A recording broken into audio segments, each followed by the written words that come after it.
যে নবী করিম সাল্লাল্লাহু আলাইহি ওয়াসাল্লামকে স্বপ্নে দেখার বিশেষ কোনো আমল রয়েছে কিনা।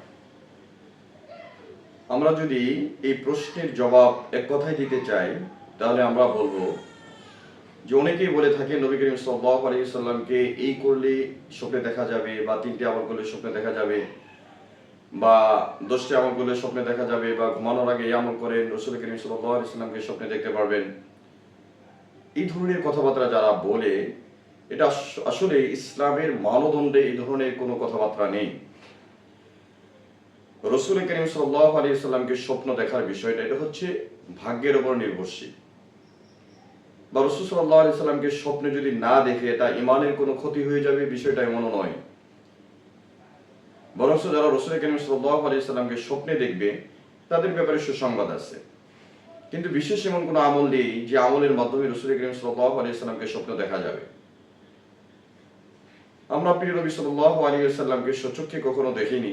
তিনি আজ থেকে 1444 বছর আগে এই ভূপৃষ্ঠে আগমন করেছিলেন, আবার আল্লাহ রাব্বুল আলামিনের সান্নিধ্যে তিনি চলে গিয়েছেন। তিনি ইসলামকে প্রতিষ্ঠিত করে গিয়েছেন, আমরা তার পদঙ্ক অনুসরণ করে চলছি।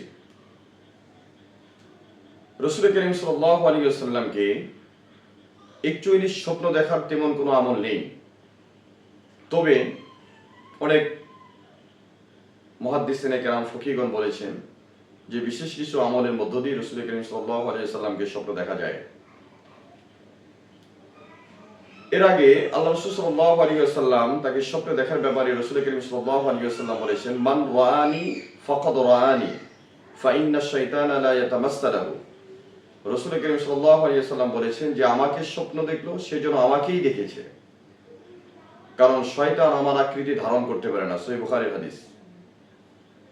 সুতরাং এখন কেউ যদি রাসূল সাল্লাল্লাহু আলাইহি ওয়াসাল্লামকে স্বপ্ন দেখে নিঃসন্দেহে সে ভাগ্যবান, এতে কোনো সন্দেহ নেই।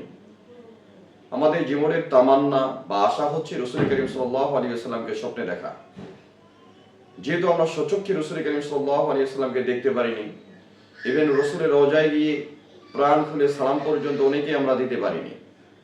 যারা রাসূলের রওজায় গিয়ে আসসালাতু ওয়াসসালামু আলাইকা ইয়া রাসূলুল্লাহ, আসসালাতু ওয়াসসালামু আলাইকা ইয়া হাবিবাল্লাহ, আসসালাতু ওয়াসসালামু আলাইকা ইয়া সাইয়্যিদুল মুরসালিন বলে সালাম পেশ করতে পেরেছেন, নিঃসন্দেহে তারা পৃথিবীর শ্রেষ্ঠ সন্তান।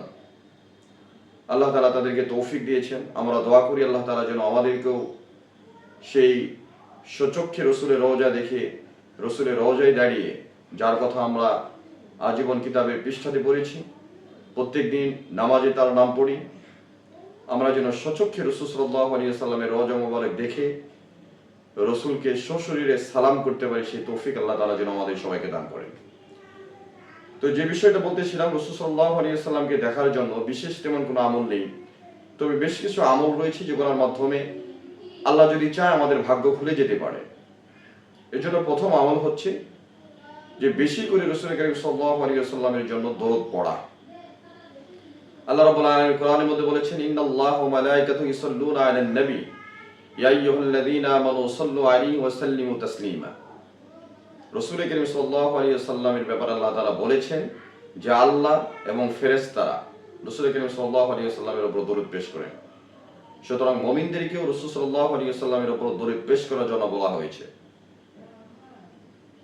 সাহাবায়ে কেরাম যখন বুখারীতে আসছে যে আল্লাহ রাসূল সাল্লাল্লাহু আলাইহি ওয়াসাল্লামকে দরুদের কাইফিয়ত সম্পর্কে জিজ্ঞাসা করা হলো যে রাসূল, আমরা আপনার উপর কিভাবে দরুদ পড়ব? তো আল্লাহ রাসূল সাল্লাল্লাহু আলাইহি ওয়াসাল্লাম বললেন যে তোমরা আমার উপর দরুদ ইব্রাহিম আল্লাহুম্মা সাল্লি আলা মুহাম্মাদ ওয়া আলা আলি মুহাম্মাদ পড়া, যে দরুদটা আমরা নামাজের মধ্যে পড়ি, সেই দরুদ পড়ার জন্য আল্লাহ রাসূল সাল্লাল্লাহু আলাইহি ওয়াসাল্লাম আমাদেরকে শিক্ষা দিয়েছেন। এই আমলটা বেশি বেশি করা, বিশেষ করে জুমার রাত্রে বা বৃহস্পতিবার রাত্রে এই আমল বেশি করে করা আল্লাহ রাসূল সাল্লাল্লাহু আলাইহি ওয়াসাল্লামকে স্বপ্নে দেখার অন্যতম একটা মাধ্যম। দ্বিতীয় নম্বর আমল হচ্ছে শোয়ার আগে আয়াতুল কুরসি পড়ে বা আয়াতুল কুরসি পড়ে শরীরে দম দেওয়া। এরপরে দুই হাতের চৌলকে একত্রিত করে একবার সূরা ইখলাস, একবার সূরা ফালাক, একবার সূরা নাস পড়ে পুরো শরীরকে 3 বার মেসেজ করে দেওয়া। এটা দ্বিতীয় নম্বর আমল। তৃতীয় নম্বর আমল হচ্ছে ঘুমানোর সময় বেশি করে ইস্তিগফার তেলাওয়াত করা।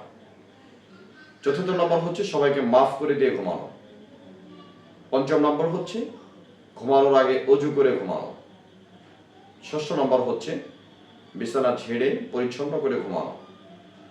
70 নম্বর হচ্ছে রাত্রে যখন জাগ্রত হবে তখন 2 রাকাত 4 রাকাত তাহাজ্জুদের নামাজ আদায় করা।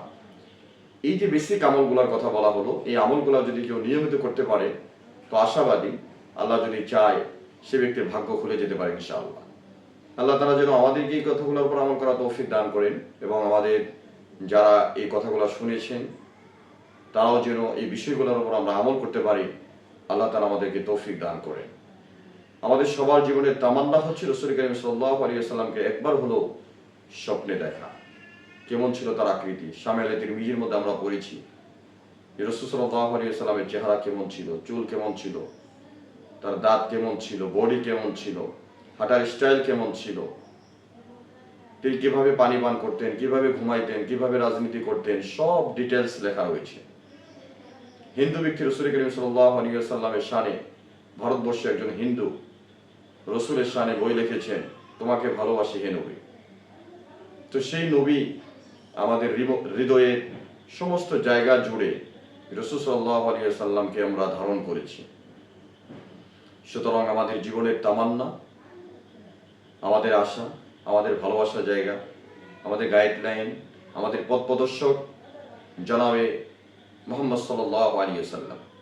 আল্লাহ তাআলা রসুলের দিদার যেন আমাদেরকে লাভ করার তৌফিক দান করেন, এই আশাবাদ ব্যক্ত করে আজকের আলোচনা এখানেই সমাপ্ত করছি। আসসালামু আলাইকুম ওয়া রাহমাতুল্লাহি ওয়া বারাকাতুহু।